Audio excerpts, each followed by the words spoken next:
بسم الله الرحمن الرحيم. معكم معلقكم الرياضي حسام الرفاعي للتعليق على مباراة كبيرة دون أي كلام.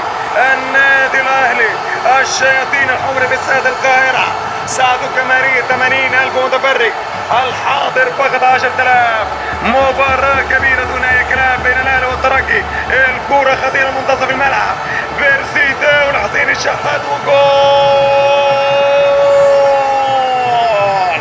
المارد الأحمر صاحب الأرقام القياسية على مدار التاريخ يا مان، هو السوبر ستار. مباراة كبيرة دون أي كلام.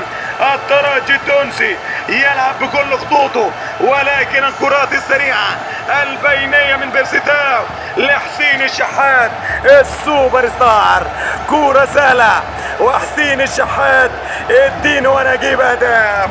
الله عليك يا بيرسيتاو من منتصف الميدان، والحارس يعطي الفرصة الاسهل والكرة الذهبية بالنسبة لحسين الشحات.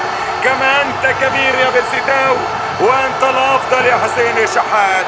1-0 لتأكيد وصول النادي الاهلي للمباراة النهائية الرابع مرة على التوالي يا مان. عودة انجازات عن مانويل جوزيه من 2005 و6 و7 و8. النادي الاهلي الكرة خطيرة الكهرباء، ولكن حسين الشحات والدفاع في التشتيت يا مان. الله، الاهلي قادم وبقوة. من يستطيع الوقوف امام النادي الاهلي؟ الكرة خطيرة من ناحية اليسار، محمد حمودة يلعب الكرة ناحية اليمين، ولكن الكرة برا من معتز يمان. حرام عليك يا وحش.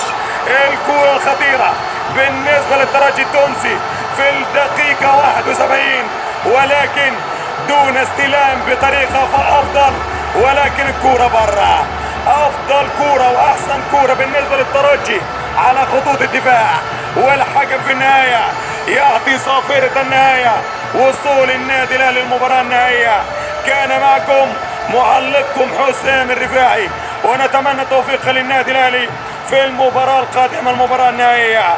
وفي رعاية الله، والسلام عليكم ورحمة الله تعالى وبركاته.